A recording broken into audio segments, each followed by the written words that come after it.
Hey guys, what can I get started for you today? Bananas away, regular? And I'll have the rip berry, but can I get vanilla oat milk and I'll add spinach and ginger? And can I substitute the raspberries for strawberries? Also add the chia and hemp seed and definitely have the power booster and the collagen booster. And can I get that blended twice? Wow. For Alicia, custom chaos? One of a kind. You're one of a kind. Booster juice, freshly made, your way.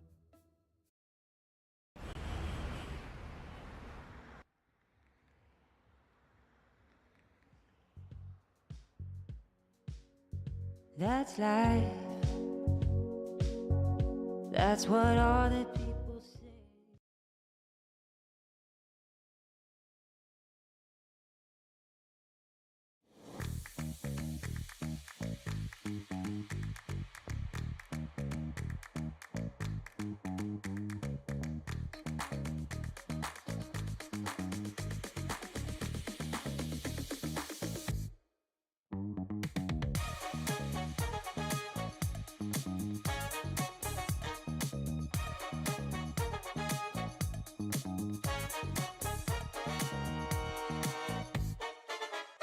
Hey Ben, what's the Aztec Safety online e-learning website again?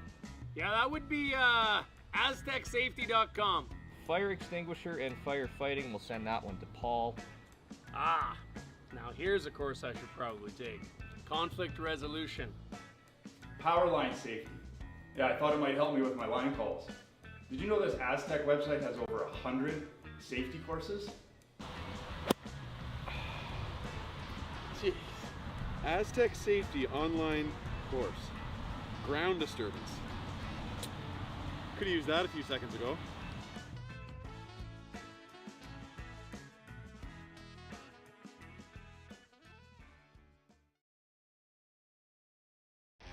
The 2025-2026 Grand Slam of Curling schedule is out, with big events happening all over Canada, like the Masters heading to London in September, the Tour Challenge from Nisku this October, the Canadian Open from Saskatoon in December, and the Players' Championship from Steinbeck coming in January. Early bird weekend and full event passes on sale now at gsocktickets.com. Let's rock! The rock faces around Lake Tahoe are legendary. But this fall, new ones will emerge in the Tahoe Basin. Pullman, Mowat, Gushu, and more. November 4th through 9th, the Grand Slam of Curling's first ever event in the U.S. is coming to Lake Tahoe, where the greatest rock stars on earth unite for 6 days of incredible curling, celebrity appearances, and après curl parties you won't want to miss. Get your tickets at thegrandslamofcurling.com. Let's rock! Imagine being able to stream every curling game from every sheet from any event, be it your Wednesday league game, bonspiel, or corporate event. Curling Stadium offers an all-inclusive streaming solution featuring high-quality cameras, ease of use, great reliability, and minimal installation. Offering your sponsors customizable ad space on your streamed curling games and being able to sell video packages to your corporate events for increased revenue. With Curling Stadium, you can stream to any device, be it your mobile phone, tablet, or computer. Push the feed to your desired platform, be it Facebook, YouTube, or any other social media. Curling Stadium is simply the way forward. Where it's commonplace in other sports to televise every game, we want to do the same. Curling is a global sport, and it's time it gets the coverage it needs.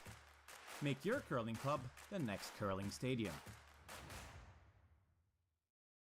Hey guys, what can I get started for you today? Bananas away, regular? And I'll have the rip berry, but can I get vanilla oat milk and I'll add spinach and ginger? And can I substitute the raspberries for strawberries? Also add the chia and hemp seed and definitely have the power booster and the collagen booster. And can I get that blended twice? Wow. For Alicia, custom chaos? One of a kind. You're one of a kind. Booster juice, freshly made, your way. Welcome to therockshop.net, the official store for the Grand Slam of Curling.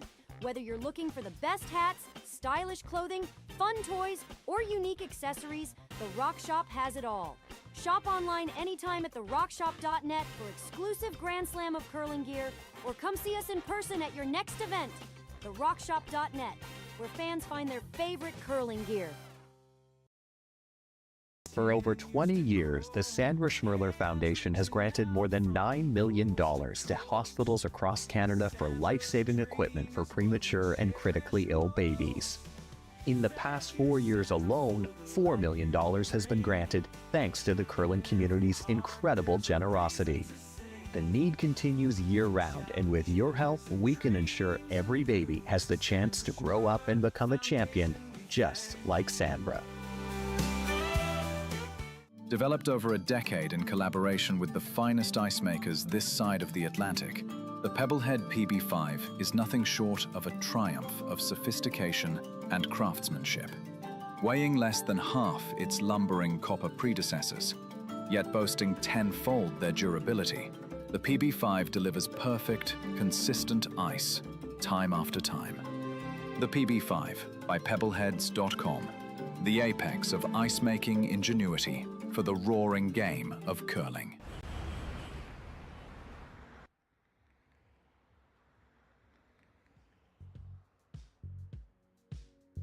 That's life. That's what all the people say.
Hey Ben, what's the Aztec Safety online e-learning website again? Yeah, that would be aztecsafety.com. Fire extinguisher and firefighting, we'll send that one to Paul. Ah, now here's a course I should probably take. Conflict resolution. Power line safety. Yeah, I thought it might help me with my line calls. Did you know this Aztec website has over 100 safety courses? Jeez. Aztec Safety online course. Ground disturbance. Could have used that a few seconds ago.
guys, what can I get started for you today? Bananas away, regular? And I'll have the rip berry, but can I get vanilla oat milk and I'll add spinach and ginger? And can I substitute the raspberries for strawberries? Also add the chia and hemp seed, and definitely have the power booster and the collagen booster. And can I get that blended twice? Wow. For Alicia, Custom Chaos? One of a kind. You're one of a kind. Twister juice, freshly made your way.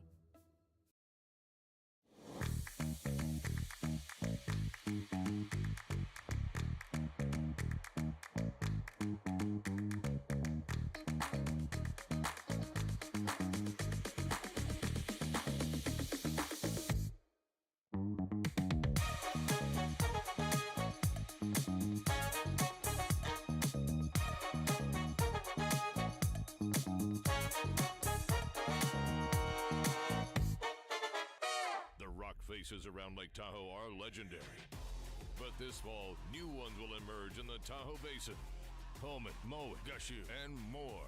November 4th through 9th, the Grand Slam of Curling's first ever event in the U.S. is coming to Lake Tahoe, where the greatest rock stars on earth unite for 6 days of incredible curling, celebrity appearances, and après curl parties you won't want to miss. Get your tickets at thegrandslamofcurling.com. Let's rock.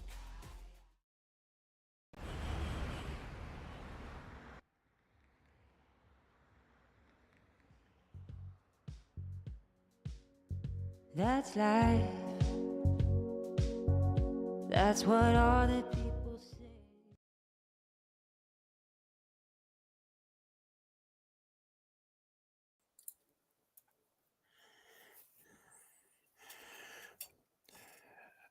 Good afternoon, everyone, and welcome once again to Curling Stadium Edmonton's live coverage of the Saville Mixed Doubles Classic. Round robin action continuing here on Saturday afternoon. My name's Sean Joyce, joined by Rory McCusker, pulling double duties, doing production, but got to be on the mic as well, helping me call this game for you. And we've got a good one for you. Laura Walker and Kirk Muyres, their first game today. They split their two yesterday, looking to stay alive in the playoff hunt, playing against the American pairing, Clare Moores and Lance Wheeler. Unfortunately for Moores and Wheeler, they've started out this competition 0-3. This is their final round robin game, and they look to be eliminated from playoff contention already, but hoping to play spoiler. Yeah, Moores and Wheeler, Colorado curlers, if I'm not mistaken. I've seen them a few times down in the States.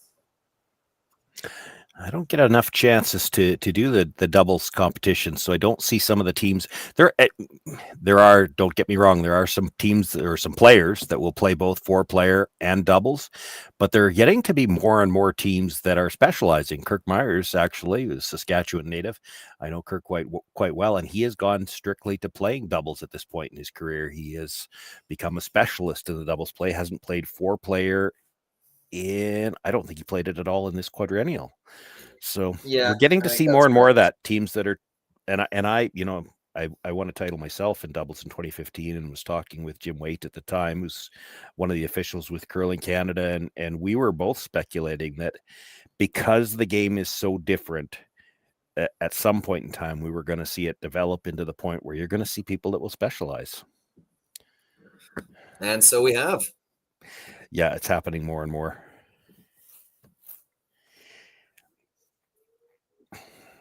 It is a different game. There are some different skills. Having said that, there are some things that we've talked about this a little bit over the last couple of days, and tend to bring it up anytime I'm doing doubles. There are things that have happened in doubles that have made their way into 4-player curling, and in particular, it's that tick shot off the corner where they try to push the corner guard into the rings on the power play. That started in doubles, and we may see that yet in this game this afternoon, but it's made its way into 4-player curling. It's become an effective way to deal with the free guard zone, and nobody had thought of it before doubles players started playing it. Yeah, that's a good point.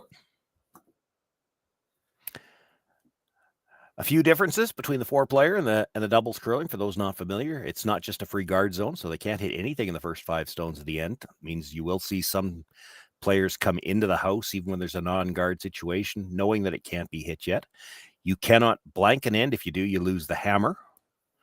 So you won't see as many attempts to just clean everything up. And of course, fewer rocks. They start with one pre-position. There's a center guard and a rock behind the button, the back of the forefoot. And they only throw 5 stones at end. So the one player will throw the first and the 5th. The other player throws 2, 3, and 4. They actually have the option, I believe this is still in the rules, to switch off who throws in which order every given end. But you don't see most teams take advantage of that. Usually whatever order they start with, that's what they run through. I think Kelowna Aoki is the only team I know that experiments with switching up who's throwing what when. Kirk Muyres with a big weight cleans up a little bit of damage, or a little bit of shrapnel, pardon me. He's got some of those red rocks out of the forefoot area, and there's a little bit more room now. It is the Yellowstone back of the 8-foot that's shot rock, belonging to Walker and Muyres. Yeah, a little unfortunate the way those all spun off. Well, you know. Oh no, I got the scoreboard wrong there. Yeah, Walker and Muyres have got the yellows. So we've got one scoreboard. The one behind the curlers is right. The one at the bottom of the screen. Will. How hard can you blame the production guy when you're also one of the commentators, though? Yeah, go easy on him. We throw those guys under the bus all the time, but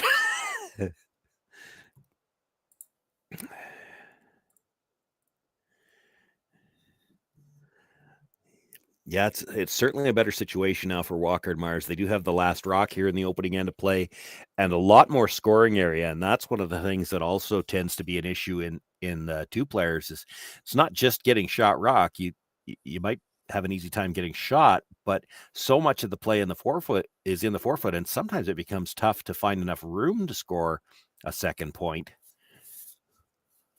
Nice draw there behind the double yellow guards.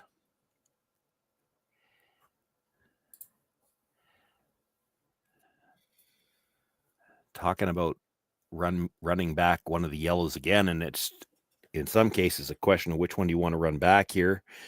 If they run the one to the left as we look at the house, straight back, it will pick that red out of the button area without killing the one at the back of the 8-foot. A little tougher to do that if you pick the one on the center line to run back. You could play the double peel as well. There is a chance. You gotta balance that with it's nicer to get that center line one out of there. So I see what you mean, Sean. Do you want the better result, or do you want to get the priority guard out of the way? Well, you know, there's a case to be made here for playing the double peel, and part of that is there's a chance that the yellow comes into the rings like this. Oh, heads up, Laura. Oh, and it's going to come in great too, because it's going to sit for second or third shot. And the beauty to that now is it's real tough on this Saville center ice with the amount of curl that we've got for them to try to guard that red with one guard and guard it so well that Laura can't get at it to perhaps score 3. And if she's got to risk giving up 3, she's probably hitting that open yellow stone, and really tough not to leave a double for 2. So that's why I like that call. It'd be tempting to bash this back and leave Walker a double. I mean, trick is you have to make that, and if you don't, you're leaving an open draw for 3.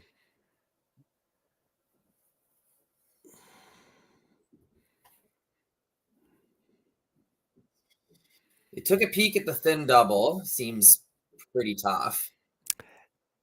Yeah, I mean, I don't mind taking a run at it, though. If you're a little thick on the first one, you come across, touch your own, and if you could move it a bit and make it a tougher shot. If you're going to make them play the double at all, you've got to roll into the forefoot. So you're not leaving a tough double back. It might be a little thin, I guess, but there's not going to be a lot of room between them. Yeah.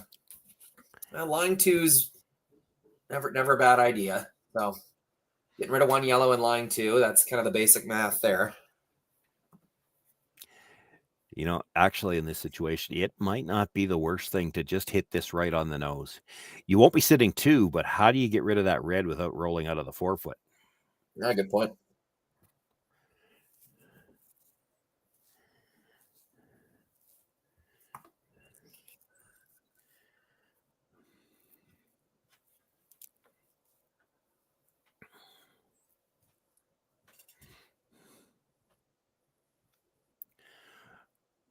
Wheeler on the brush. He's switched around to the side to make it curl a little bit more. Definitely doesn't want to roll to the outside here. And will. Well, that's certainly, there's still the issue of getting this by the red and not rolling out, but she's certainly got more room to roll now. As long as she hangs on to half a rock in the 8-foot, she can get the deuce. I mean, if it happens to come up to the nose, she'll get the single. She'll drive it onto her own, but half a rock should get it by the yellow. And with quiet weight, I think you can probably hold the shooter.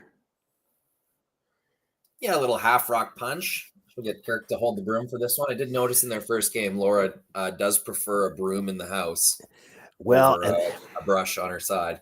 Yeah, I think it depends on the shot in particular, but this is the type of shot, because it's a finesse shot, there's a very precise line call required, so she prefers to have Kirk stay in the house, and she's not throwing such big weight here that she can't get up and sweep it herself. Every team's got a different system for how they like to use this, but it is interesting. I have seen a number of teams with even these types of finesse shots let the shooter try to call it, and that's just, it's very tough for the thrower to call the line on these types of shots. You don't see it done in 4-player. This requires a very precise line call. Well, might not have to be that precise now. This is moving early. She's got to stay on the high side a little bit if she's going to get it by her own. She's going to have to go in this just to hold the nose. All the way over the top, Sean. Trying to get it the wrong way. And it will roll too far. It's going to be a steal of 1. Moore and Wheeler, pick up the single point here in the opening end of play. Walker and Muyres will keep last rock into the second.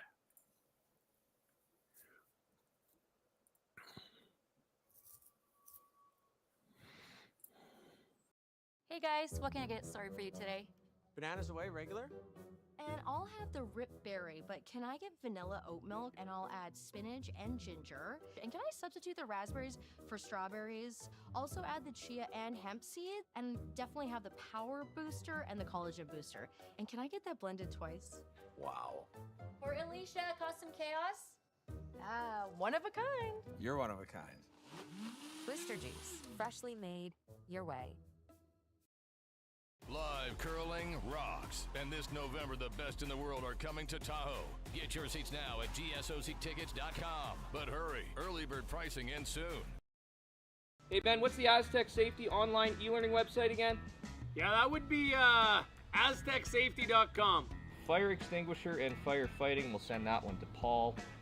Now here's a course I should probably take. Conflict resolution. Power line safety. Yeah, I thought it might help me with my line calls. Did you know this Aztec website has over 100 safety courses? Jeez. Aztec Safety online course. Ground disturbance. Could have used that a few seconds ago.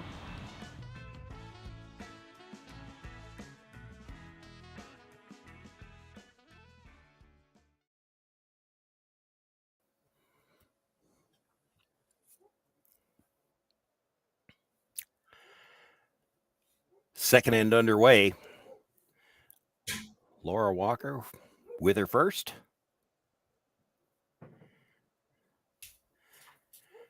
Trailing by 1 after the steal in the opening end of play. Yep. Sorry, Sean, left us hanging here.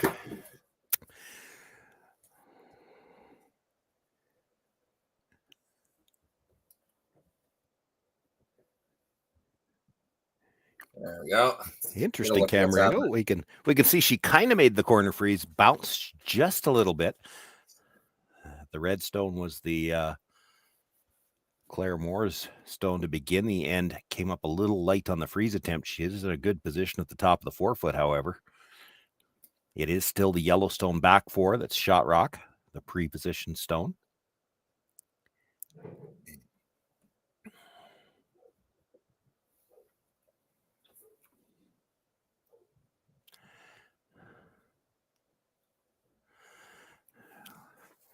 So Lance Wheeler with his first of the second end, going to try to come down, sit on the inside corner of that Yellowstone if he can.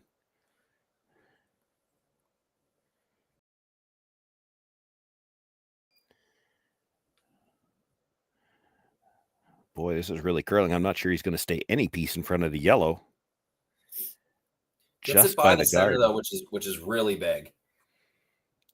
And a hell of a lot better than ticking your own center. So good sweep. I will mention, Sean, I did visit their home club at Rock Creek, North Denver, Colorado. It's an absolutely gorgeous facility. Played host to the mixed doubles Olympic trials actually this spring. So Morin Wheeler did not do so well in that competition, but Claire did bring us homemade breakfast burritos a few mornings to the production crew. So that's how you get on the good side. That's how you get on the airs. That's how you what you're saying. Yeah.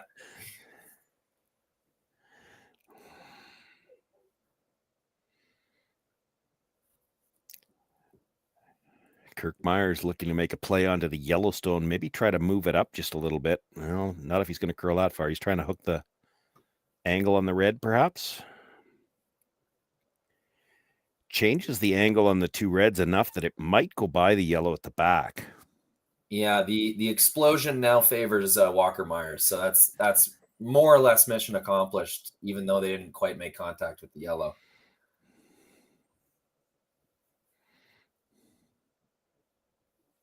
That run back's now going to spill both reds. So, yeah, I think it's taking the yellow at the back if you try the run back because it's going to drag in that direction. Yeah, for sure. You have to hit it from the other side to make sure it goes by. And I wouldn't be surprised if Lance Wheeler is trying to change those angles yet again. That is so much of what happens with the first few stones in doubles. It's all about manipulating angles. Just look at that ice, Sean. That's like almost 6 feet of ice.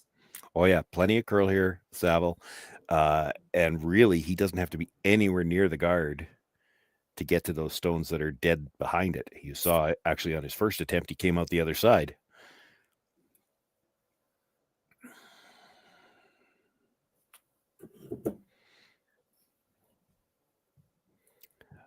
Wouldn't think he'd be looking to just come down to it this time. I would expect that he would like to change an angle somewhere.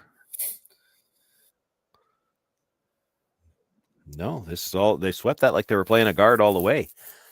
Yeah, and you know what? I don't think there's anything wrong with that, but you definitely wanted to overlap if you were going to play it high, and I don't think they did. I think you can still blast this back and get some things moving. Maybe even better result, Sean, is the out turn run back on the one he just threw. Yeah, I know what you mean. But I still think if you're coming from that side with the yellow onto the two reds, that's going to create drag on the two reds. That's going to go onto that yellow at the back. Now, probably not solid enough to stick it, but I see everything. I can't promise that. Yeah, I see everything spinning off, but sometimes you just don't know until you hit them. Like, yeah, there are guys that are really good at knowing what rocks are going to do when they explode. Well, those two are really close together, so it's going to drag more than you think. Like they're almost touching. I'm almost seeing it like over dragging to the point where it rolls out the kind of intern side of the forefoot, if you know what I mean. Yeah, I don't know. I'd be worried about dead stuffing it onto the yellow at the back because of the amount. Well, now I want to see them blow up just to see what happens. Well, I don't think you're going to get that chance because I don't think. Yeah. I think what they've opted to do is they're going to hit what they can see of the red one. Oh no, he is running it back. Well, he's playing the double peel. Oh, didn't really get it.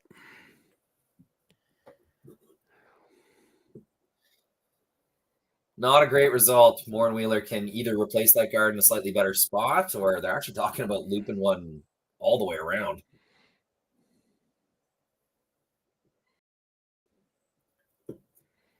Risky business if you put another one in the forefoot. Yeah, because then the drag might just kill all three reds and go around the yellow. I don't think I'd want to be doing that. I'm a little surprised just because of the angle on them that they haven't looked at the double tap.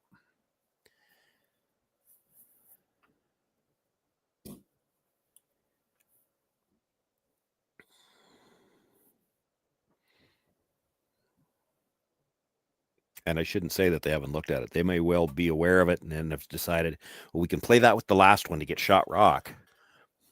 And then they don't have time to try to manipulate angles. It'll be an all or nothing shot. Going to come around from the wide out turn now, and I think they did indicate they're trying to get to the 4-foot this time.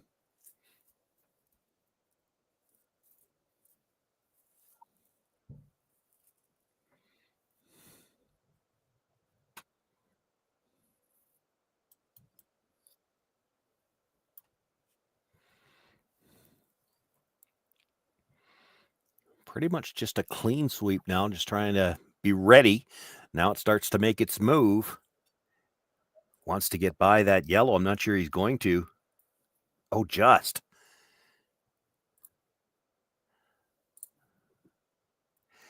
Brings it into the corner of the button. It is shot rock, and now if Kirk wants to get rid of it, he's probably going to have to hit what he can see of the red, angle the two reds towards the one that was just thrown. It's hard to say how everything's going to spill. I don't think, if they play the run back, I don't think it touches that red one at all.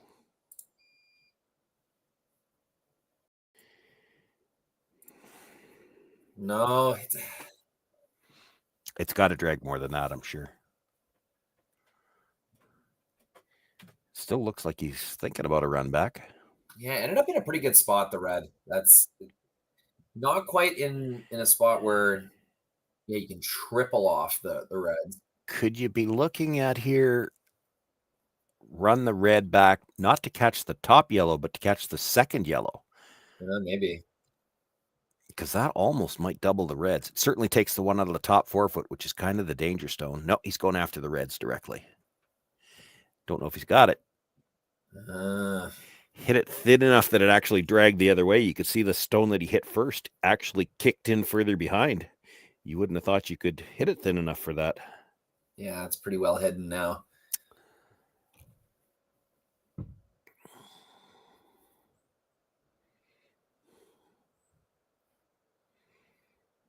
feel like it's pretty safe to seal this off now, Sean. I'd be tempted to throw a kind of side button guard on the intern side.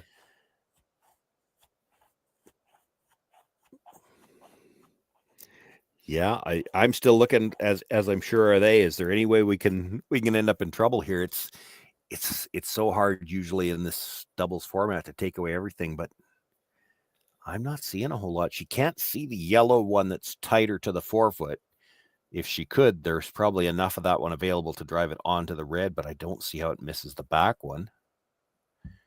I don't think they can see enough of the red poking out at the top of the 8-foot to make the double. You'd hate to find out you were wrong on that one, though, because if she could make the double, it's for 3. It might be there. You might have to guard that. They might be guarding that stone.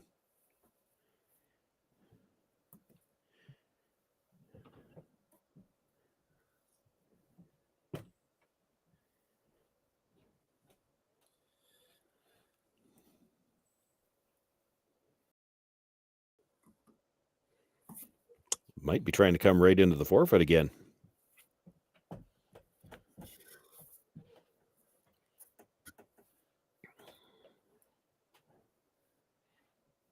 Wow, nice shot.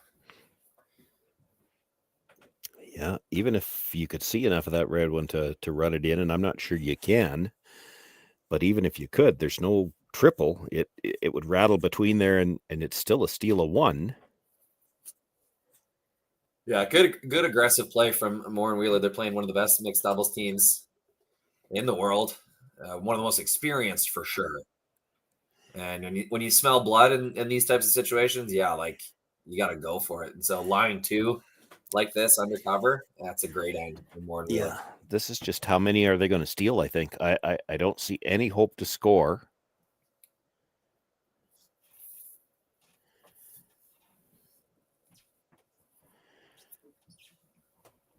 Well, she's going to give the triple a go. So what they're hoping here is if you can hit that first one thick enough, drive it onto the stone that's underneath everything, have the raised stone come across, kick the other one out, and then you need it to spin out the front still. I'm not sure that it's there.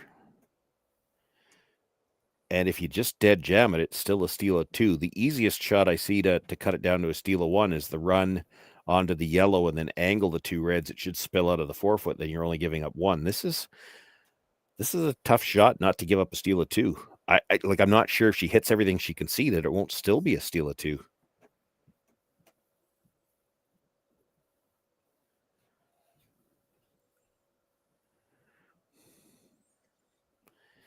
Gets one, comes across, nudges it. Did it move it far enough? No. It will be a steal of 2. Muyres and Wheeler out to a 3-0 lead here after 2 ends of play. Round robin action continuing here from the Saville Mixed Doubles Classic. We'll have third end action for you right after this. Developed over a decade in collaboration with the finest ice makers this side of the Atlantic, the Pebblehead PB5 is nothing short of a triumph of sophistication and craftsmanship.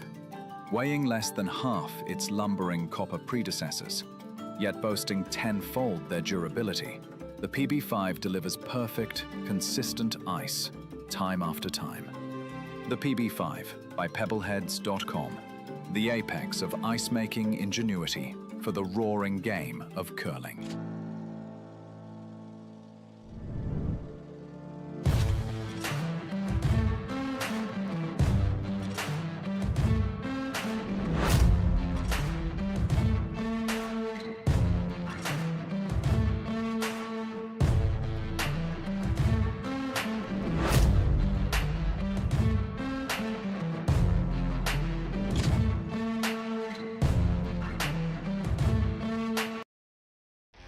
The 2025-2026 Grand Slam of Curling schedule is out, with big events happening all over Canada, like the Masters heading to London in September, the Tour Challenge from Nisku this October, the Canadian Open from Saskatoon in December, and the Players' Championship from Steinbeck coming in January.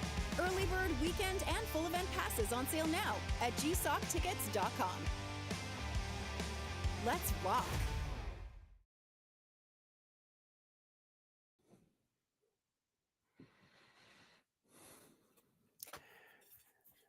Big game here for Walker and Muyres. We talked about off the start.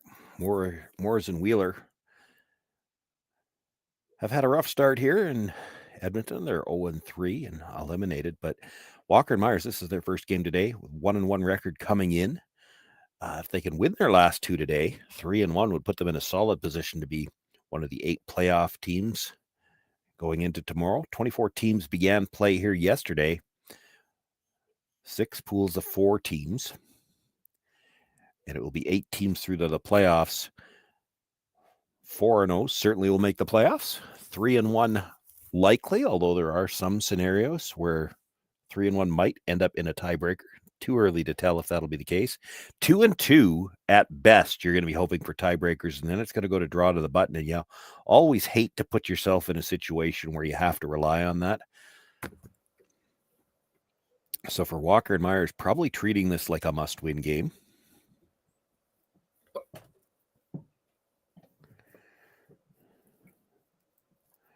Certainly, if you've been, I want to put this gently, if you haven't had the best draw to the button scores through your first 2, you have to think that draw to the button's not going to get you through in a tie. So you have to look to win your last pair. And Muyres and Wheeler, looking to play spoiler, have had a good start to this game.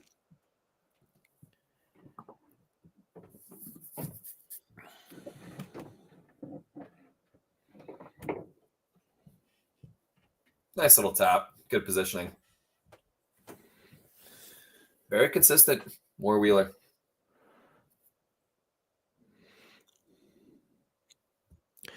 This is interesting that Kirk's coming at it from the in-turn side. If he wanted to try to move the red, it looks like there's more room on the out-turn side.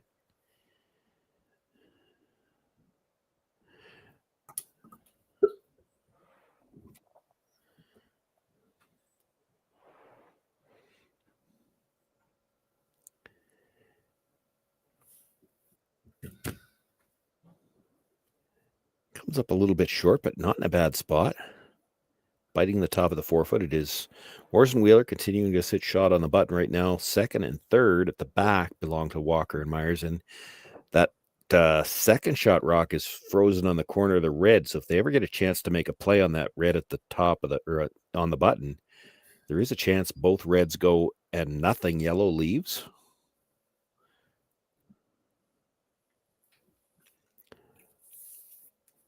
Lance coming around from the out turn side. I think they indicated they want to corner freeze that yellow at the top.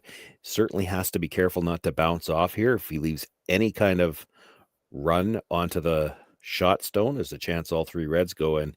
He has not put a brush down on this one. Might feel he's a little strong. And if he's a little strong, it might be better to just go by everything.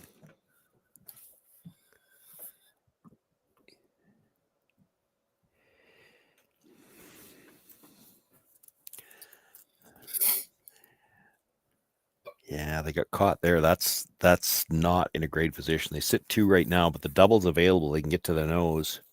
Yeah, it's probably easier to remove that one on the button now. Yeah.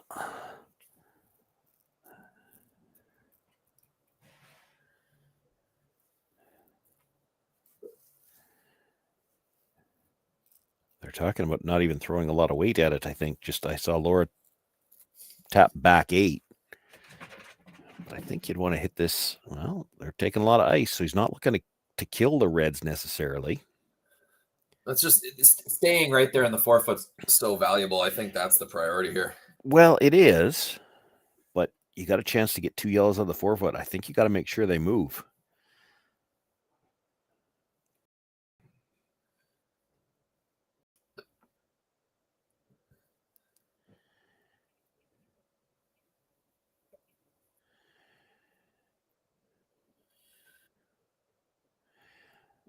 Has to get by his own at the top of the 4. It's by. Moves the top one far enough. Did not move the one on the button far enough. Did not move the top one out of the 4-foot. So right now, it's Walker and Muyres sitting 1 at the back, just biting the back of the button. But second still belongs to Moores and Wheeler. And they're going to try to come in from the in-turn side. Now, again, this is one you have to be careful with, because there's a nose hit on that yellow, catch half the red at the tee line, and you don't want to put this red in the spot where they can just use it as a catcher to come across. I'd be tempted to be taking away the yellow on the other side. Yeah, this is a risky business for sure.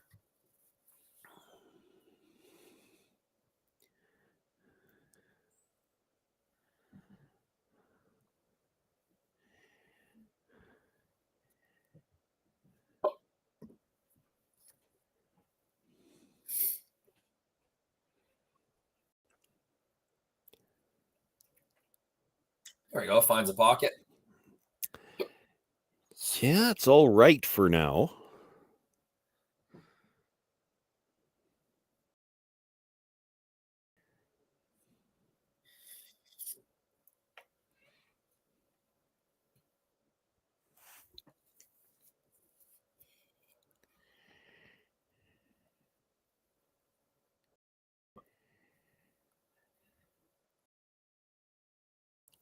That looks like a lot of ice. I would think if you're trying to come down to that red one, if you're Kirk Muyres, you've got to come down with enough weight to move one or both of the stones behind it so you've got an escape route for it. If you can't make that rock go away,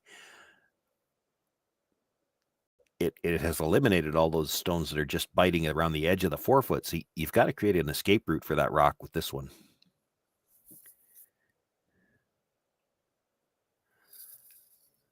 Kirk thought it was heavy.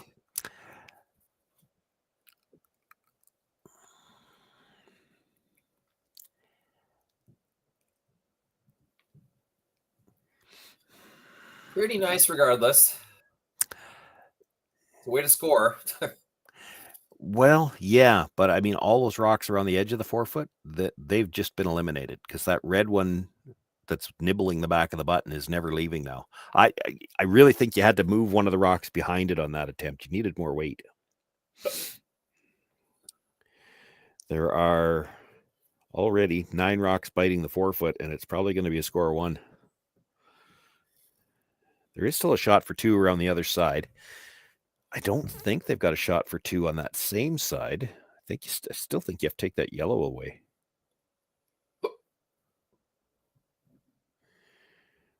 Like where Kirk's just stopped, if you came down to it again, you wouldn't be second shot. But if you leave them the nose hit on the yellow onto the red, and it spins into the button, that's definitely for two. You have to, I think, take that away. You don't necessarily have to straight guard it. You can corner freeze it on the inside. That'll work.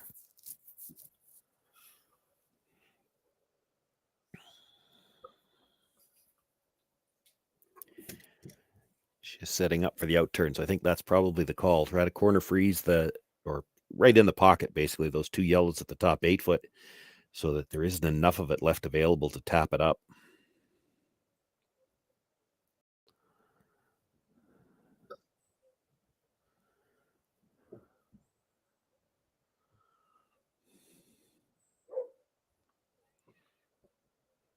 She's playing straight guard, maybe. This is going to have to skate then. Can't leave a port. I think it finished just enough. Yeah, it looks like it's just closed the port enough.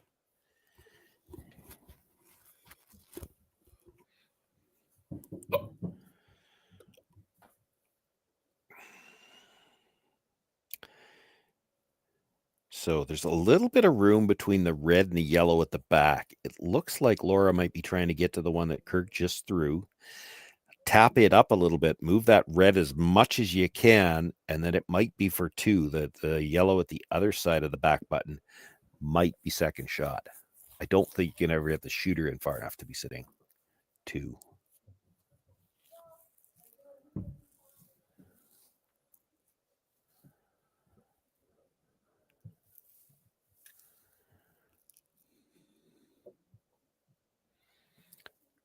Kirk in the house once again. This is going to take a precise line call to make this shot as well. Sitting one, looking for the tap back to try to get two here. Still a long ways out. And not going to make contact with the yellow at all. So it will be just the single point here for Walker and Muyres. And the third end, they do get on the board. But Moores and Wheeler lead 3-1. And well, they are going to take a look at those two at the back. I thought it was red, but maybe they think it's close enough to measure. Hey guys, what can I get started for you today? Bananas away, regular? And I'll have the rip berry, but can I get vanilla oat milk and I'll add spinach and ginger? And can I substitute the raspberries for strawberries? Also add the chia and hemp seed, and definitely have the power booster and the collagen booster. And can I get that blended twice? Wow. For Alicia, Custom Chaos? One of a kind. You're one of a kind. Twister juice, freshly made your way. Developed over a decade in collaboration with the finest ice makers this side of the Atlantic, the Pebblehead PB5 is nothing short of a triumph of sophistication and craftsmanship. Weighing less than half its lumbering copper predecessors, yet boasting tenfold their durability, the PB5 delivers perfect, consistent ice, time after time. The PB5 by Pebbleheads.com, the apex of ice-making ingenuity for the roaring game of curling. Live curling rocks. And this November, the best in the world are coming to Tahoe. Get your seats now at gsoctickets.com. But hurry, early bird pricing ends soon.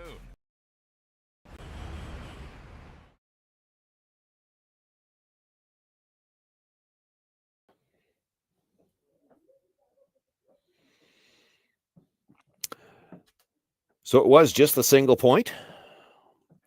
Walker and Muyres trailing now 3-1 as we begin play here in the fourth, and Laura Walker this time to get us underway in the fourth, looking to make that freeze. Going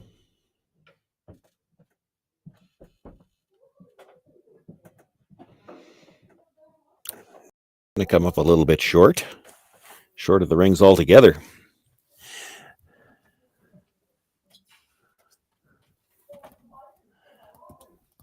So a chance now for Clare Morris to get something in front of the tee line and take away some of the danger that if you took away the fact that we're playing doubles, you'd never like to have your first rock behind the center guard, behind the tee line. So to take that away now with that second rock coming up short, the second Yellowstone, the first thrown one, if she could get this to bite the top of the button behind cover, there's really no way to get down to the freeze at the back, and the overlap at the top is a problem for Muyres and Walker.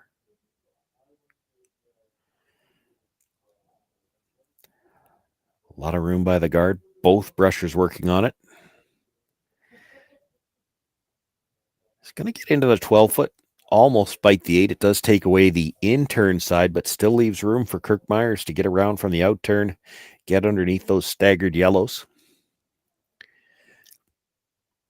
Doesn't have to be all the way to the freeze, but of course, if you make the freeze, you've certainly cut down the scoring area.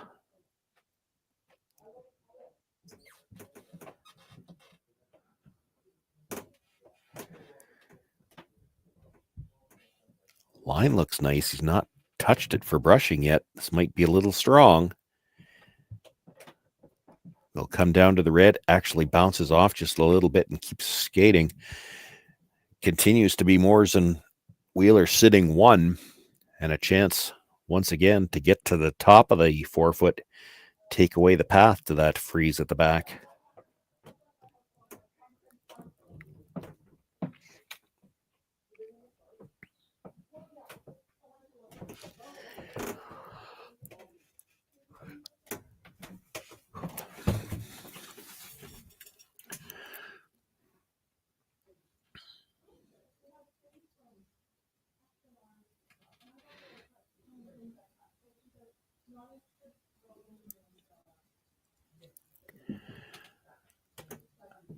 Little hand gesture from Lance. I think he believes he might be a little heavy here as well. And as he trails further behind the rock, he's pretty sure he's heavy.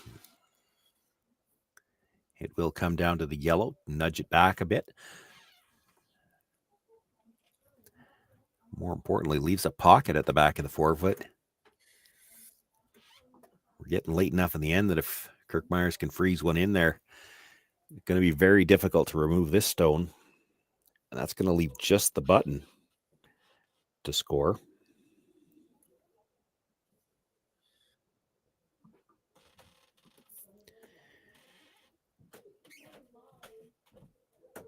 Got a nice line here. And we'll come down. Leaves a little bit of a gap between, but it's so well spaced between those two reds. Even if you could get it at it directly, and you can't, there's two guards out there. That yellow is going to be hard to remove.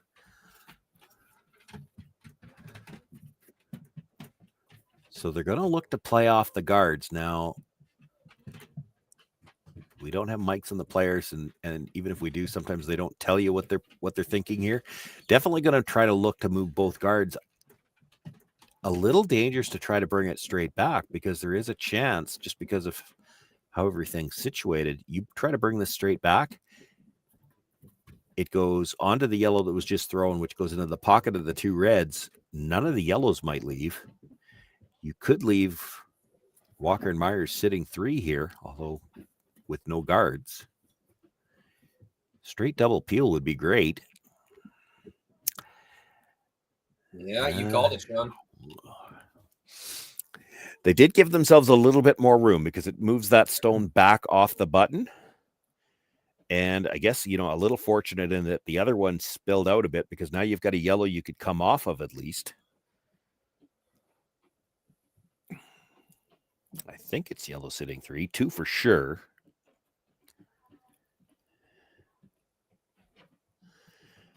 Tough to straight guard it because they can play off that yellow.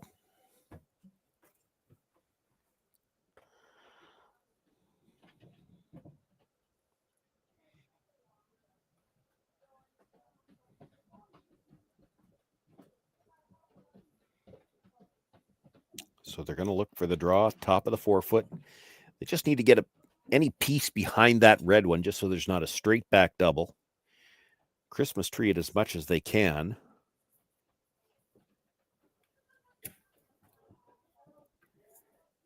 You might want to try to bite the button here. I have to think the shot to follow for Lance Wheeler is going to be to try to freeze on that stone at the back of the button.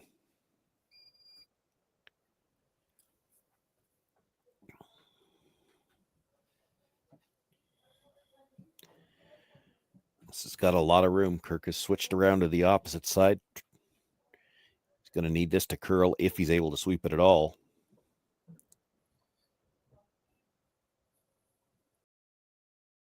Weight's pretty close. Just didn't get the curl they would have liked.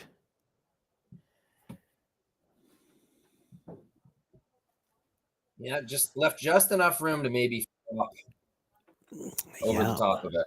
Well, I think that's a nose hit. Yeah, he's looking at the back double. I'm not in love with that. Nose hit triple on that one. And then you're sitting second, third, and fourth, and that one yellow stone starts to look real lonely.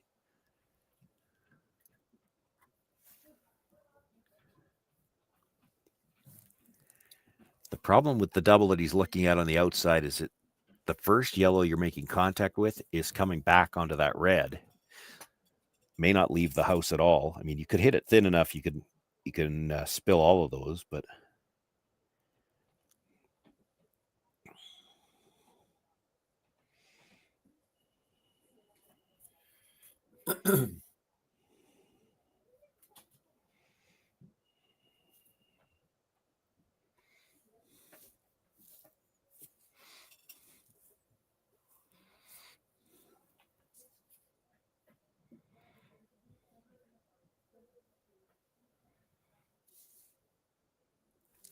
not critical if you're going to play this shot to even get the second one out. Even if you just roll right in front of it, it's probably pretty good.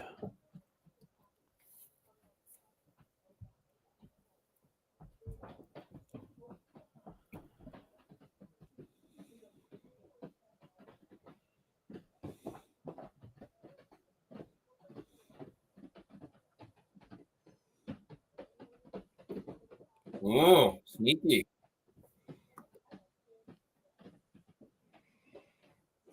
Yeah, probably needed to roll just a hair further. Yeah, that's going to be pretty tough to get rid of, though, Sean. Like, and if they do, it's going to leave forefoot fairly open. Well, kind of eliminated the steal risk for now. Yeah, well, to a point. I think nose hit gets rid of the red one, but it'll also eliminate at least two yellows, and the shooter's going to be no better than just full 8 at the top.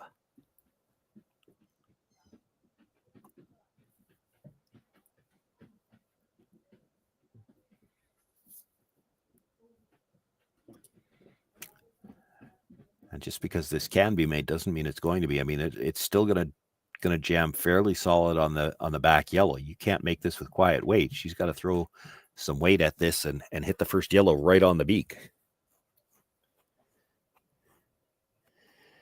A little set on the release. This is going to have to come up a bit. There it goes, starting to move. Makes the hit, does kick the red all the way out the side. And how many yellows does she keep? Well, kept 4 in the rings, but I think only sitting 2.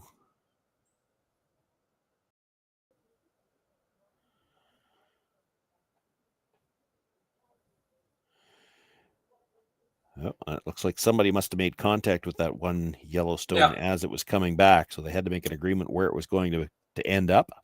No, as a cordial exchange. It shouldn't end up mattering too much unless, of course, that ends up being backing for whatever draw or run back Clare ends up playing.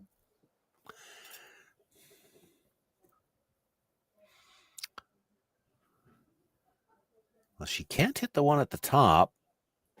Clare was standing over there like she's not thinking about playing the red onto the 2 yellows to try to score 2, is she?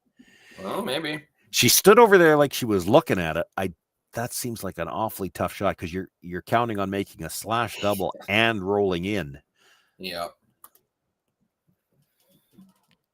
Looks like she's gearing up for an outturn, Sean. I think they've chosen to draw. Likely the draw. She could hit the back one. She can't hit the top one and get shot rocking. Trying to hit the back one, you sure don't have a lot of room to roll. So this, I would expect, just looking to draw, catch any piece of the forefoot. She can pick up the single. He does have to get by that yellow at the top of the 8. This is really curling. What Touches a nice it, but enough to get into the 4-foot. They will pick up their single point. Restore the 3-point lead. It's 4-1 for Muyres and Wheeler. Walker and Muyres will have last rock in the 5th. For over 20 years, the Sandra Schmirler Foundation has granted more than $9 million to hospitals across Canada for life-saving equipment for premature and critically ill babies. In the past 4 years alone, $4 million has been granted thanks to the curling community's incredible generosity. The need continues year-round, and with your help, we can ensure every baby has the chance to grow up and become a champion, just like Sandra.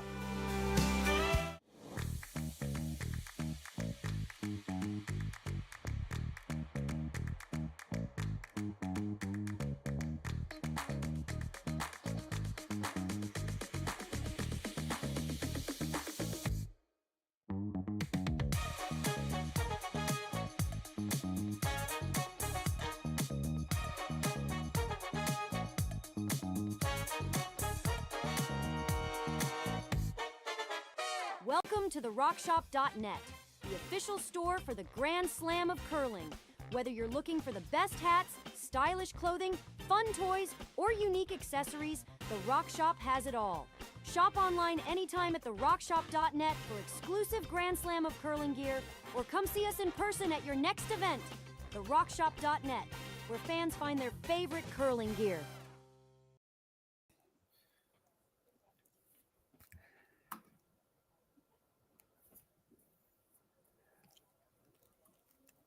I'll tell you what, Laura Walker hasn't had any shortage of airtime. We seem to get to see her first rock every end, but Clare Moores, when it's her turn to throw first, doesn't take any time. And here we see it looks like she crashed on her own guard trying to come around and has spilled that guard off the center line. Early advantage anyway here in this 5th end to Walker and Muyres, a chance to come around one just off the center. Yeah, that is the cardinal sin of not just mixed doubles, any level of curling. You do not tick your own center guard, especially early on. Well, if we're going to start listing off cardinal sins, back of the house with last rock, kind of up there too. In fact, that might be all the way through. Maybe just hanging on. In play, hard to tell whether it is off the center line, so there is technically enough room there to be out of the rings and still in play. Hard to tell. You could see a little bit of white on the overhead, but the overhead is at the pinhole. You got to look directly over top of the rock, so that might still be biting. Typically, that won't matter in doubles play. You won't see that many rocks get eliminated. However, we've got an unusual start to this end, and that the center line is open. And I will say that Walker and Muyres, from what I've seen of them, play at least as many, if not more, hits than most of the teams out there.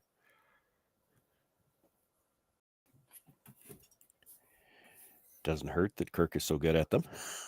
Yeah, for sure he is. Throws them really straight, throws that big weight really easily as well.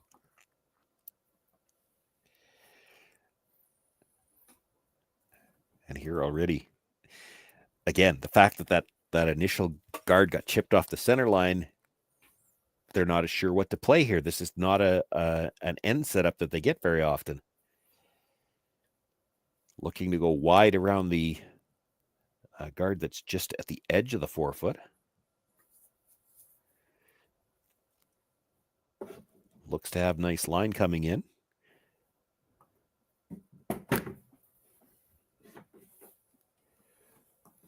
We'll pull that down to just about bite the 4, enough to be sitting 2. Shot rock still the pre-positioned stone at the back of the 4-foot.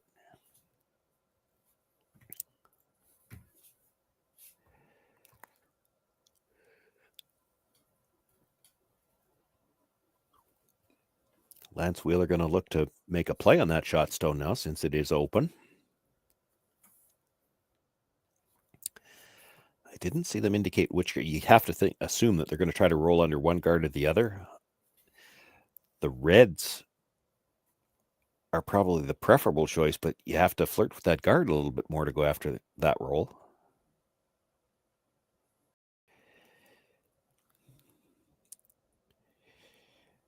And speaking of flirting with that guard, here it comes. Getting tight. Will crash the guard. Mm-hmm.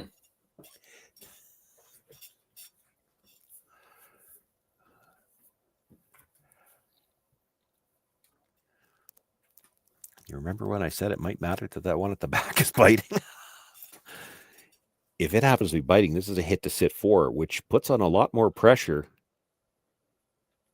Not that 3 is not pressure, but Wheeler and Muyres, but Wheeler to be throwing next, is going to be hoping there's some kind of double available.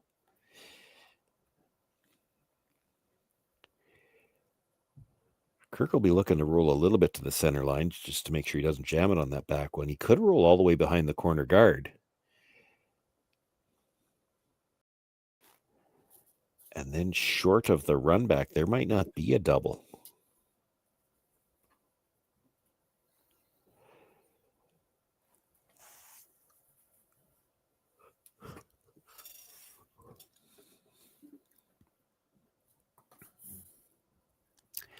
Not rolling behind the corner. He's going to stay close to right there. Hits it just off nose enough to get it by the one at the back.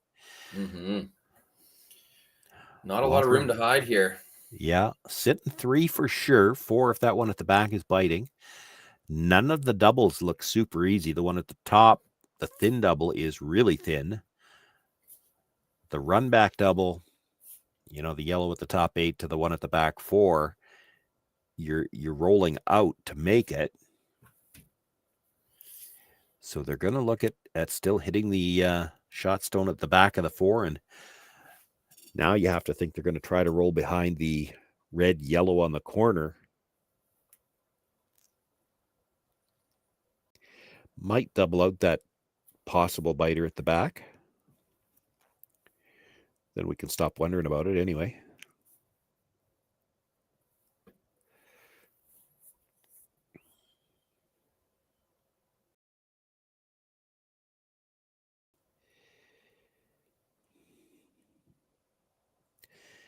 Lance Wheeler just confirming that they're playing the role. They were playing the role the other way on the last one, so they've changed the shot from the last one.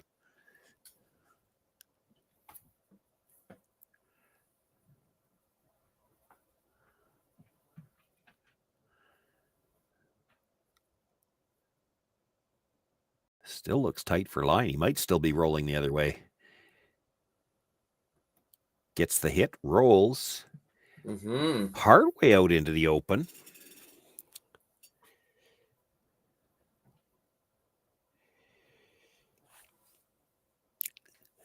See, if they're looking to hit that, to me, that backstone, they must think it's in the rings. Yeah. Because if you don't think that backstone's in the rings, you only need to move this 1.5 feet to sit 3. Yeah, and that top double's kind of thin, but super makeable. Like it's. Yeah, but what I'm saying is, if you don't they're talking about trying to kill this back redstone. I got you, Sean. Yeah, and it's easier and a pretty common shot in doubles play to just come down and tap it back. If you didn't think that one at the back was in, you'd just be tapping this back, right? Yeah, it wouldn't be worth it. If they're trying to kill it, they must think that stone at the back is biting. Yeah, I'm with you. This is not an easy shot. To get it over to the top of that stone at the back, you're flirting with rolling out with the shooter.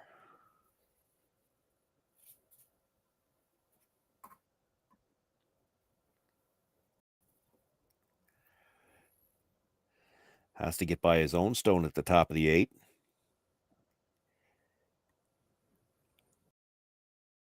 Wow. Gets it across the back one and does hold the shooter. Certainly Marvelous. Sitting 3, possibly sitting 4.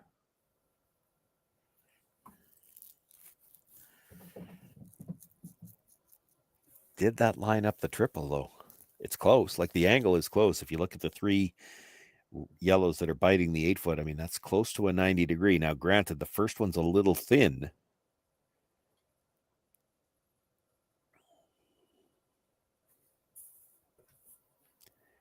But it might be one of those ones, if you make two of them go, you might make three of them go.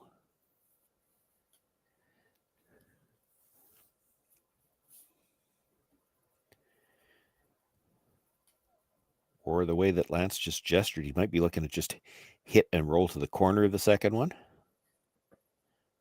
That still could make a double.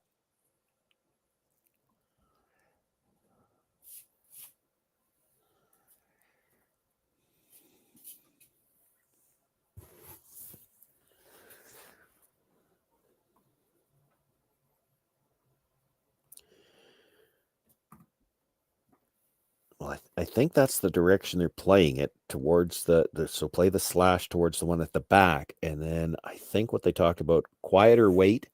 So they're trying to actually roll to a corner freeze on the top yellow.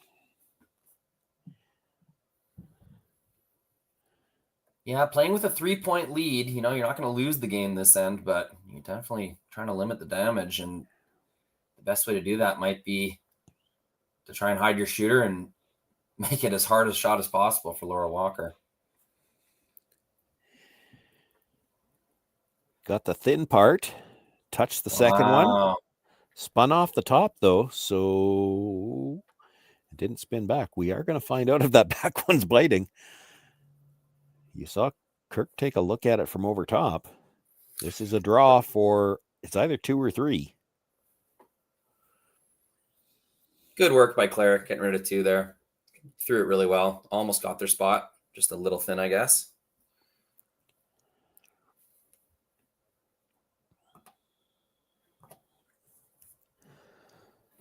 Or not thin enough, depending how you look at it. Yeah, I'm just trying to decide if they were going for the bigger weight or just roll on top. Yeah, a little thinner. She sticks it on the second. When her shooter comes across, she sticks it on the other yellow instead of coming over the top like that.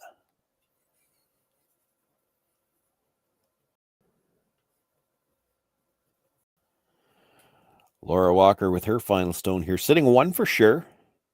Any piece of the rings will be good for 2. And then we'll have to take a look at that stone at the back and wait for them to let us know if it's for 3. They must know, otherwise somebody would have gone to get the biter stick already.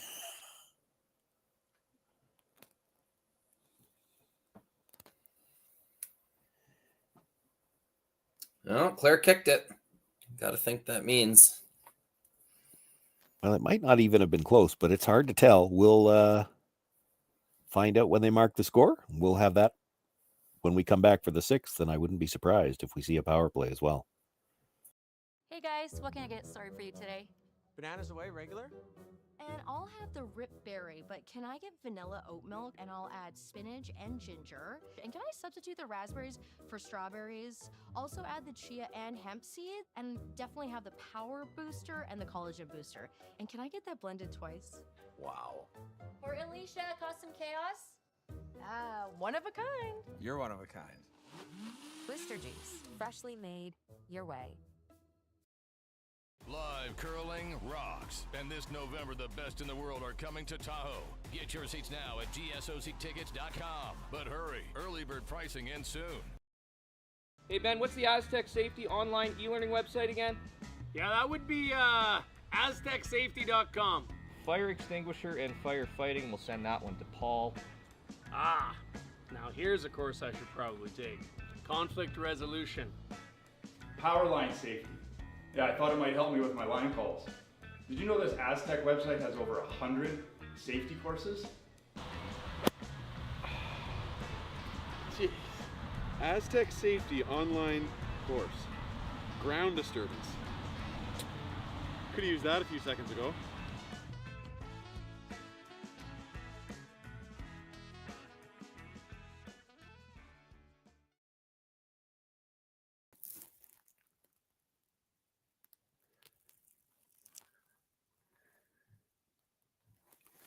So there you see it. It was 3. That stone at the back, barely hanging on. Laura's first stone of the end stayed there all in and does end up on the scoreboard. We are tied 4-all as we begin play here in the 6th end. Muyres and Wheeler have really been for the most part, dominating this game. But all it takes is one bad end like that. And it started out with just a little bit of a miscue. They clipped the guard off the center line. They're off to a better start here in the second end. Laura Walker's first stone. You can see that hanging on again at the back of the 12-foot. She's heavy again this end. Clare Morris makes hers to the top of the 4-foot, but does overcurl enough to leave room for Kirk Muyres to perhaps get to that shot stone at the back of the 4-foot. Sit on the face of it, try to reduce the scoring area. This is curling hard, might be light.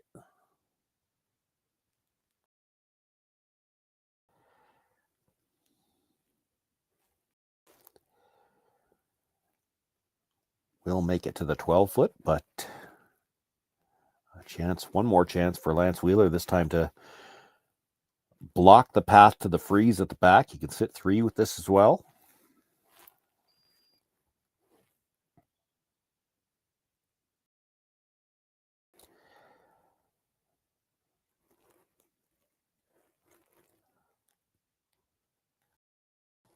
A little surprised we didn't see the power play this end, but still 3 ends to go. They probably feel they're going to have one more opportunity at the hammer. For those not maybe fully aware of the rules on the power play, you have to have last rock to use it. You only get to use it once per game.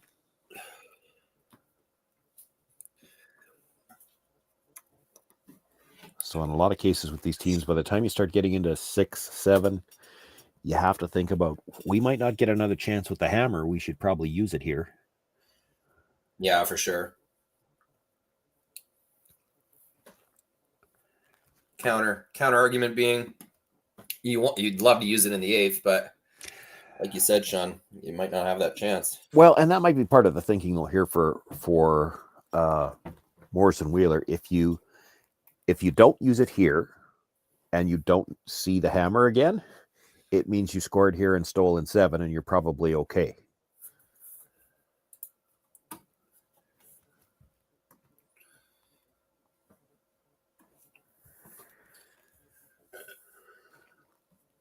Did that one come just a little bit deep? Does Kirk have a chance for the triple on the outside, or is he playing the double run back here?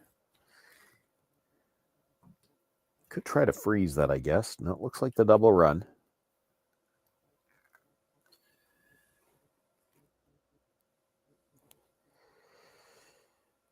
Ooh, no, I think he was playing the triple, and it was just tight all the way.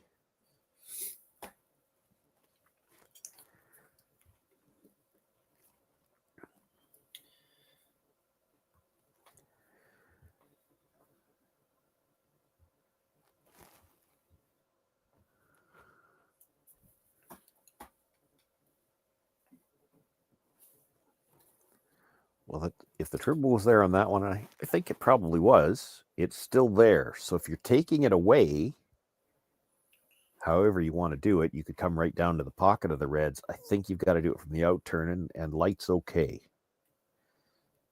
So that's what they're looking at.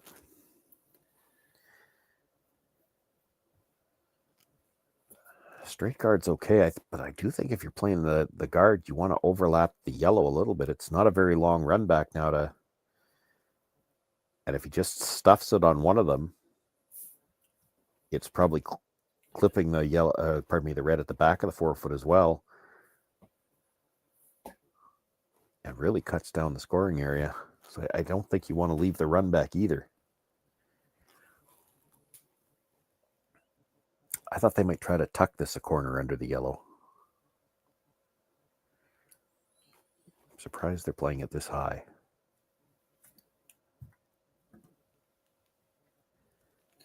Tough to control these guards, getting them right in the right spot. It's a nice shot.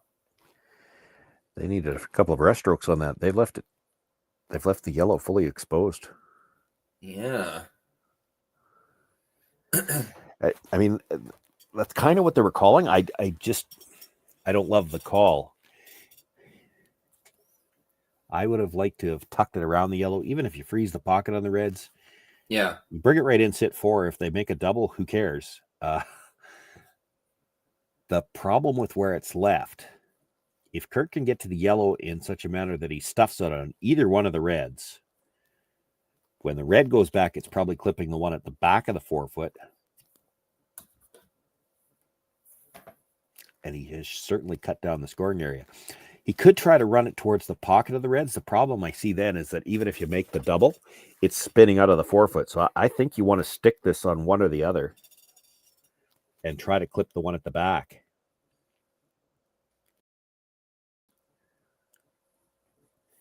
He's close. Yeah, that was the danger with trying to run it at the pocket. It stayed enough that it's hard to move it. But I think if you're Lance Wheeler, you got to try to get to the inside of that yellow.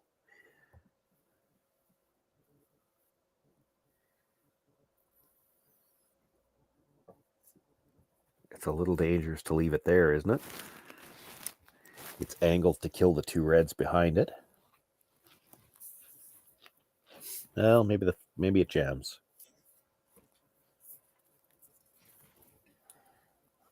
Ideally, if you could freeze the inside corner of that yellow, though, then nothing's coming back in a way that could hurt you.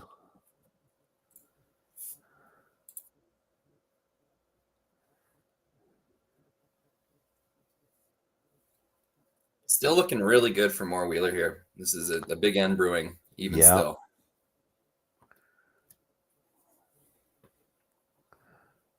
Well, Laura Walker's probably going to have no choice but to try the out-turn freeze against the possibility of giving up maybe as many as 4.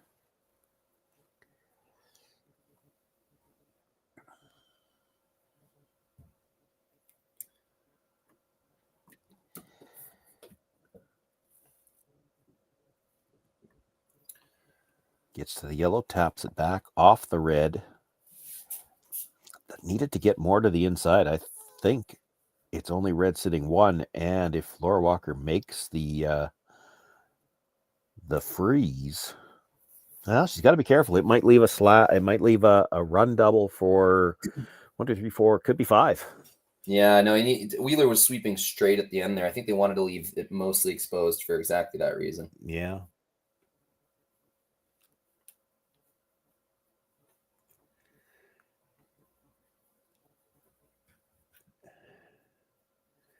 Now, if you could, and it's probably there. It doesn't look like it when you look at the guards, but if you could cross, you want to freeze that stone at the back of the button, but ideally, I think you'd like to cross it just a little bit.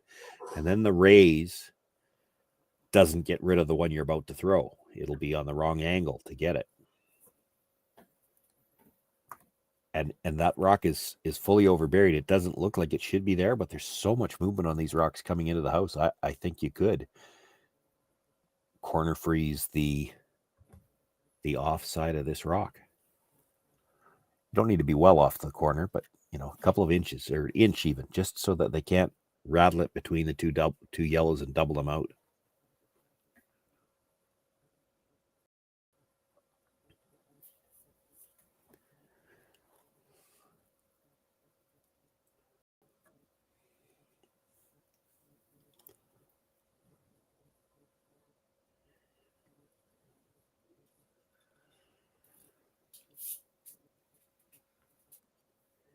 Plenty of room by the guards. Needs to make 4-foot here. Kirk picking up the brush. And it will just bite the top of the 4. Mm-hmm. I think you can move that yellow just a rock's worth. Is good for 3. But can you get to the nose of it? Yeah, well, you can't get to the nose. So to get 3, you can maybe get to the nose of the red because there's 4 feet between the yellow one at the top and the red one. If you can get to the nose of the red, tap it straight back, it chisels that yellow enough to get 3. That where they're putting the broom, it looks like they're thinking it coming after the yellow directly. I think it's going to be real hard to hold the shooter doing that. And boy, if you ever hit it thin, you're putting it onto something red. Now, I don't think there's any chance you're ever hitting it thin enough you can hurt yourself.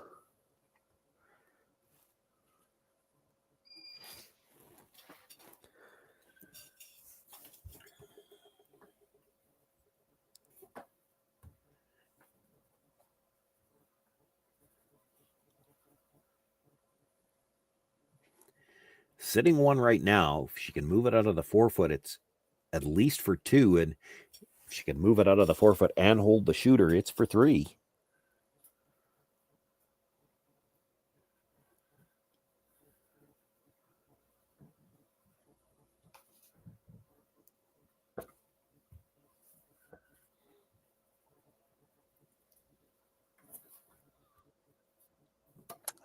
They were playing the tap on the red all the way.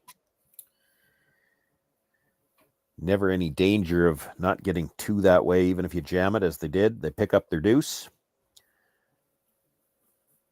So with 2 points here in the 6th end, Muyres and Wheeler take a 6-4 lead. Walker and Muyres will take last rock into the 7th, and almost certainly now I think we will see our first power play of this game. Developed over a decade in collaboration with the finest ice makers this side of the Atlantic, the Pebblehead PB5 is nothing short of a triumph of sophistication and craftsmanship. Weighing less than half its lumbering copper predecessors, yet boasting 10-fold their durability, the PB5 delivers perfect, consistent ice, time after time. The PB5 by Pebbleheads.com, the apex of ice-making ingenuity for the roaring game of curling.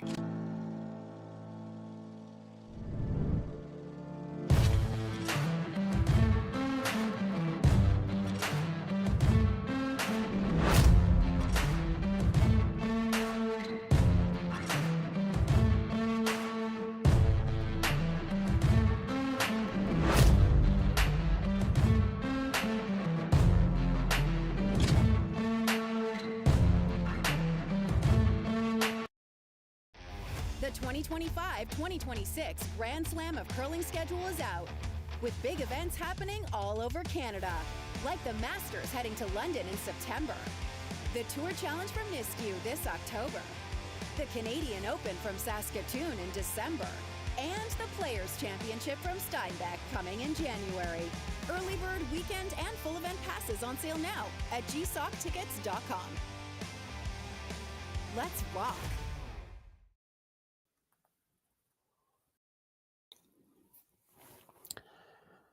Sean Joyce, Rory McCusker with you here live from the Saville Mixed Doubles Classic on Curling Stadium, Edmonton. Round robin action here. Laura Walker, Kirk Muyres trying to keep themselves in the playoff hunt here. Clare Moore's Lance Wheeler hoping to play spoiler. They have had a very strong game with the possible exception of one bad end, the 5th. Allowed Walker and Muyres to tie it up, but then they bounced back with another good end for them in the 6th, picked up the deuce. They've got the 2-point lead as we begin play here in end number 7. Walker and Muyres with the power play in that first attempt to draw to the corner. Overcurled and actually will leave a double available later on. Can't play it yet. This is still just the 5th stone of the end, the 2 pre-positioned. And I'm going to assume that they tried the corner tick shot.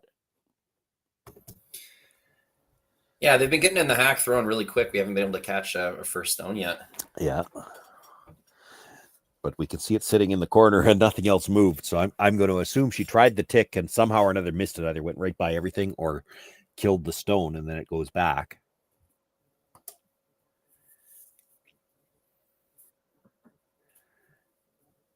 So now looking to freeze something on the inside corner of, they'd probably take either one of those yellows for now. This bit really hard. That started curling like crazy. They all have all weekend going to the corner.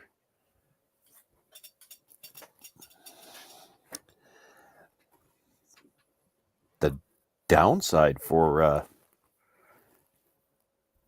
Morrison Wheeler there is actually where it ended up. There was a double available in the yellows, but I don't think there is now. I think the red's in the way.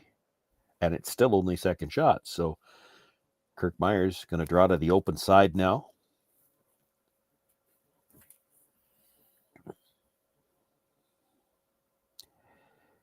He'd like to get this in for second, and it's not going to hold the 8 foot either. It's going to overcurl a bit.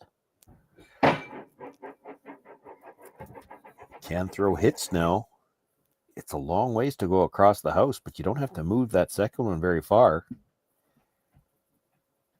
I think he's giving it a go here with that broom. Play the hit, try to roll all the way across the house, just nudge that second yellow. You can kill it, would be great, but even if you just nudge it a couple of inches, it's no longer shot rock.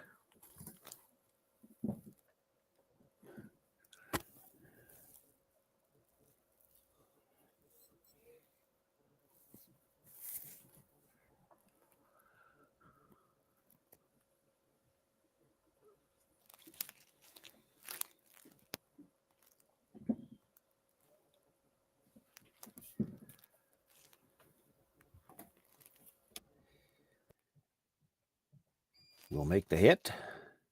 Brings the shooter across. Not quite able to get all the way to the yellow, but it was on the right line.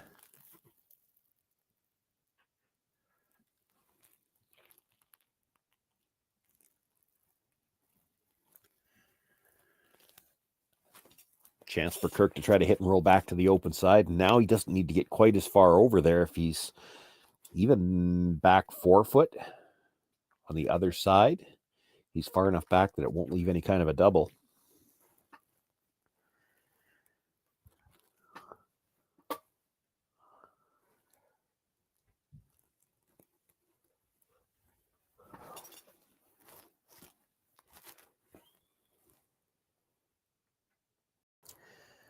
Doesn't want to stay close enough there to leave a double on the yellows, and this is actually going to be on the wrong side. Comes across, nudges the red, nudges the yellow, and that's interesting. Who's got second shot now?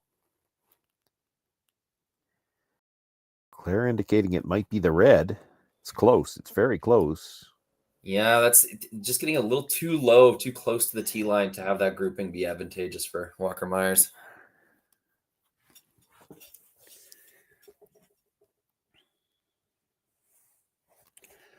Same problem here for Lance Wheeler, though. He's got to get a roll. If he stays too close, he'll leave a chance to nudge that red.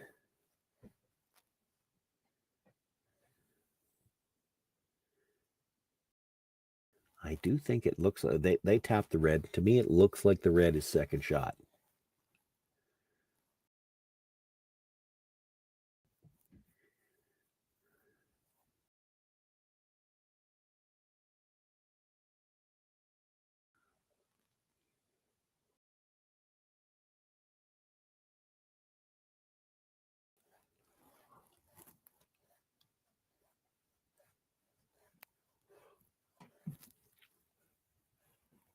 Would have liked to have held the shooter, though. He's going to nudge it, nudges the second yellow. Actually, by doing that, though, there's probably room to get the red out.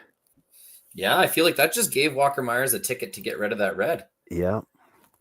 Now, it's not easy. It's dead buried, but, you know, looking at the way those draws have walked over, it does look like with, you know, backline to hack, you can get it out.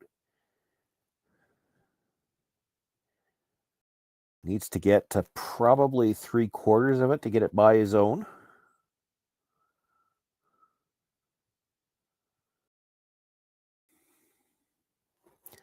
And this is one where, you know, you throw that backline weight. If you ever happen to rub the guard on the way by, your shooter probably ends up in the rings, and then that red stone is open.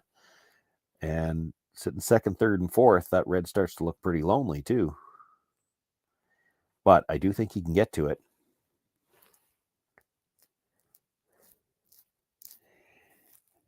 I even think that's tight for ice.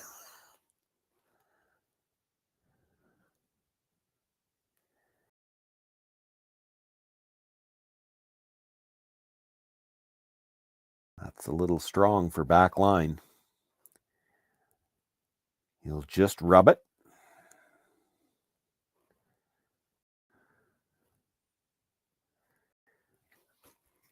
Just overthrown there, really.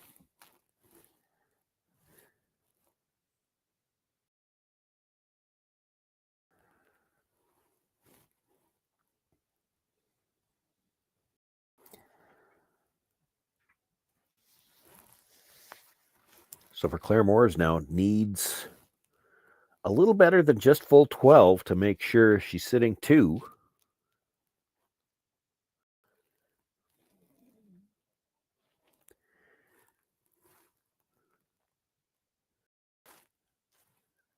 but probably wants to be deep enough in the house that you don't leave the double. Like you could be back 12, there's no double. You're front 12. Laura Walker might go after the double, which would be for 3.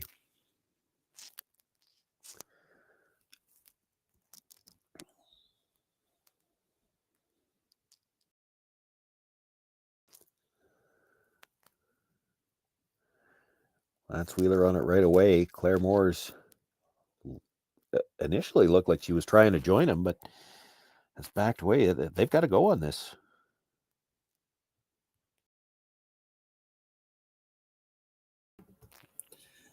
It's a great sweep. Well, it left some angle. The question is there that's- any way to get that second red out, like even for 2? And I don't know. If it dead jams onto the yellow that's just hanging on to the 12, it's still going to be second shot.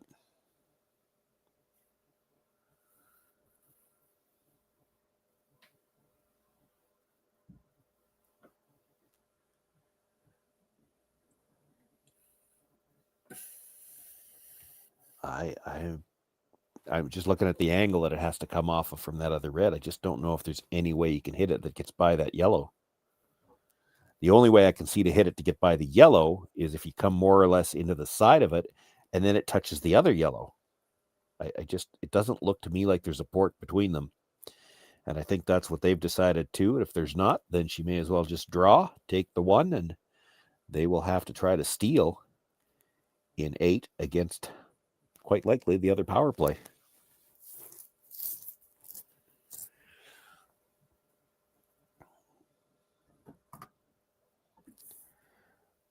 Has to make this draw first. Facing 2.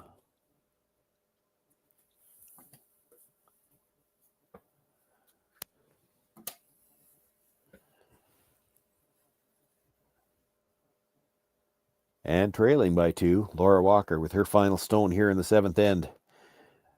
Needs any bite of the 8-foot would be enough to get the single point.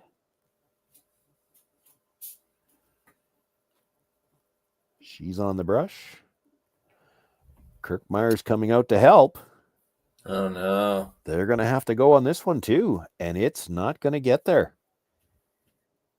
It will be a steal of 2. Well, they avoid the other power play, but puts them up against it. They're going to be trailing by 4 coming home. Muyres and Wheeler with the lead. Hey guys, what can I get started for you today? Bananas away, regular?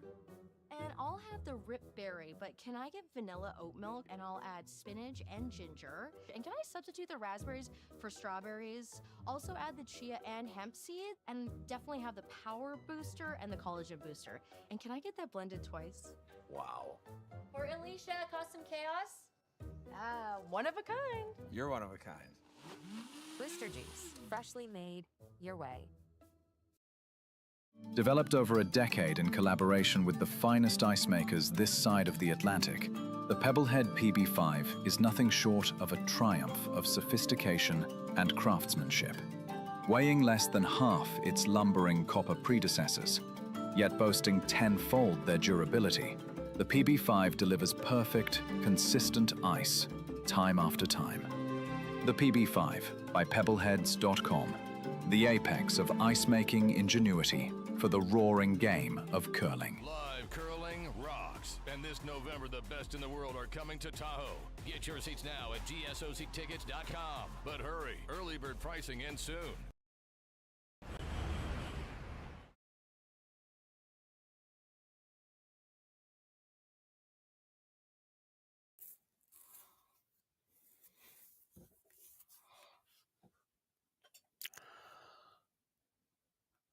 A really good end for Walker and Muyres to pick up that 3 points in the 5th to tie things up. But since then, giving up back-to-back deuces, they now find themselves up against it here in the 8th, trailing by 4. They do have last rock.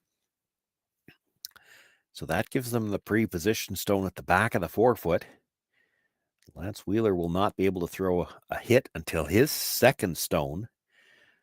But they have to try to find a way to score 4 here just to get to the extra end. Now, we say that like it's a daunting task, but 3s, 4s, 5s happen in mixed doubles all the time. It is not a format that is designed to make it real easy to defend.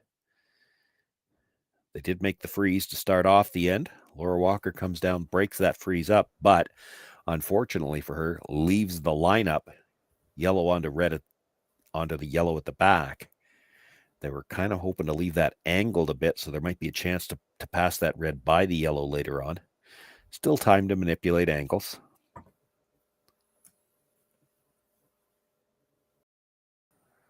Yeah, question almost becomes for Moore Wheeler, where do you put this where it's not going to potentially hurt you? You're not really trying to achieve scoring goals with your rocks. You're really just trying to eliminate danger. Yeah, and it comes down to you need angles on rocks so that you can make a yellow go away later on. Now, he's got one good angle already. You don't want to change that one too much. And that angle on the yellow-red at the top probably gives you maybe a chance to get rid of that stone off the button if you have to. Yeah, I thought they'd try to get a few more inches of weight out of that. Like just a little more tap might be perfect. I know what you mean, but I don't think they have to because that yellow-red is lined up to the back yellow. Yeah.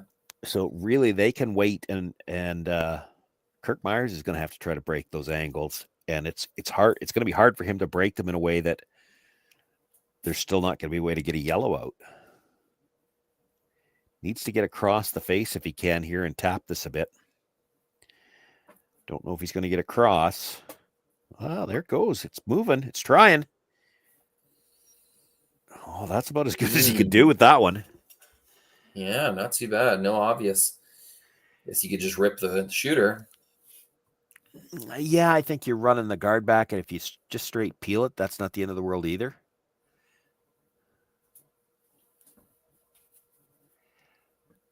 Boy, I'm not drawing here.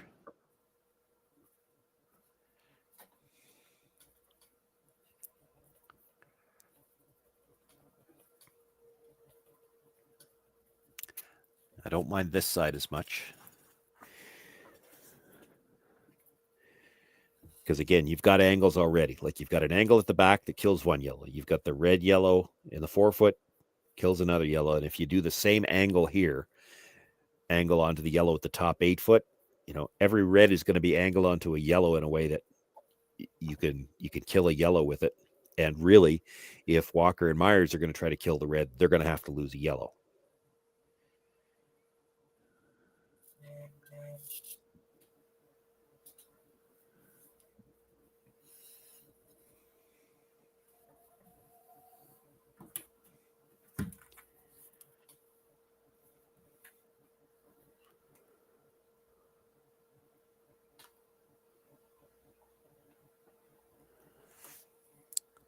That's pretty good.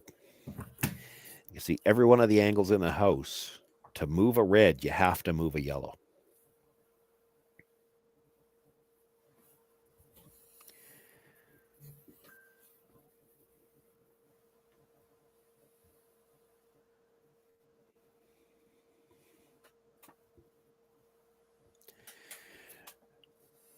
And I agree with Kirk. I think the discussion here, it's coming to the point where in order to start to count multiple yellows, you have to start to move some of these reds. So they're going to look to come down, make a play on the one that was just thrown. It won't be big weight. It's not a lot of ice. But he's got to look to move red onto yellow, onto the red of the corner of the button, and then try to leave some angles hanging around, and it's hard to know how these are going to come off. He can leave himself sitting 2 after this, but he's going to have his shooter's going to be wide open, and the stone at the back, really tough to bring it back into account.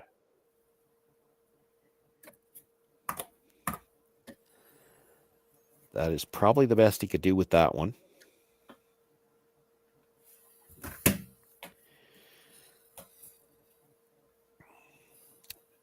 You can see just all of the yellow at the top of the 4-foot, and I think if you nose it, you might be making a triple. That could be the game right here. At least the double, top and bottom yellow. Yeah, but if it clips that red at the back of the 4-foot, it's going onto the yellow at the back of the 8, and the game's over. No, that's what I mean. Back yellow. Oh yeah, the one. If you get to the nose, the one on the button is gone for sure. Yeah, and he can see the nose. I think if Lance Wheeler just Step aside from the guard. We can see it. Yeah, he can see enough to make the double. I don't know why you're not looking at hitting here. Looks like he's prioritizing leaving his shooter top 4.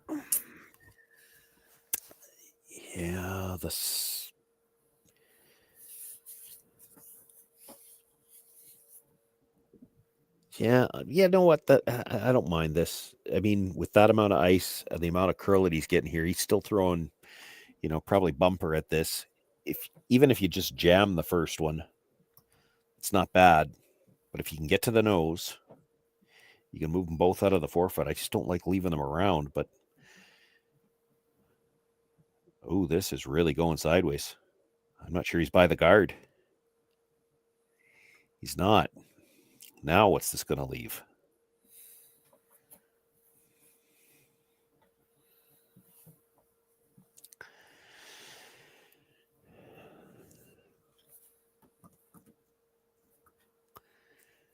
Okay, 2 rocks left if you're Walker and Muyres. Can you make, that's what I was looking at first, the double on the reds. What does that leave you? You have to hold the shooter if you're playing that.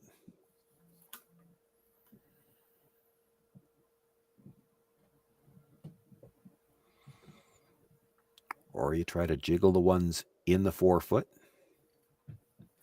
Kirk looking at coming off the one in the 12 just to change the angle that he's hitting that one at the top of the button with. Then it might come across the second one, push it straight back.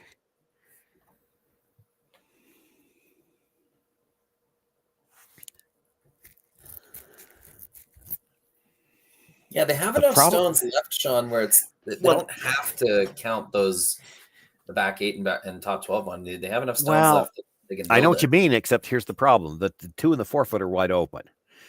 And I don't see any way you're going to manipulate the angles where they can't make one of those go away. If they're going to make one of those go away, then you have to be able to get those 3 reds out somehow.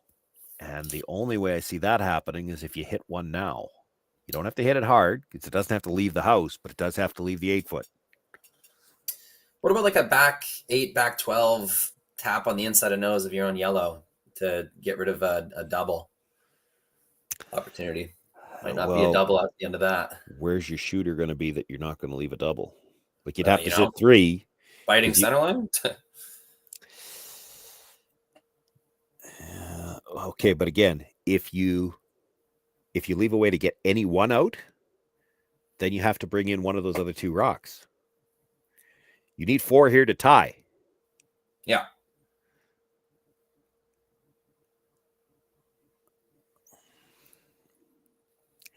Yeah, I just don't see how you end up throwing your last one with throwing this at all. Even if you make it, they hit the 2 on the other side, and how do you ever sit 4? So rocking the boards with this one, that's a tough line to take. I don't see any good result even if they make it. And this is count rocks. If a yellow one goes away, it's over. Yeah.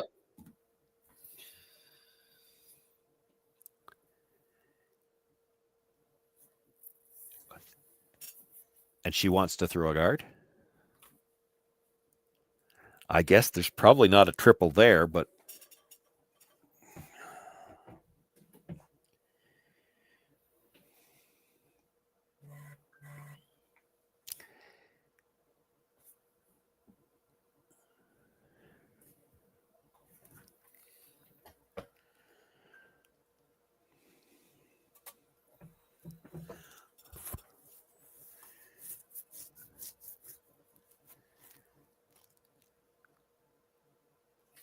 it did look like she was talking about a guard.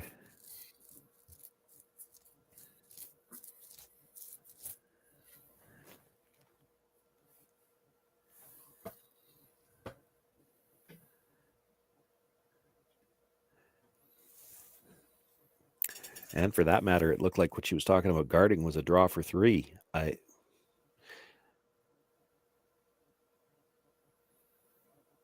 Oh, she's trying to bring this right in.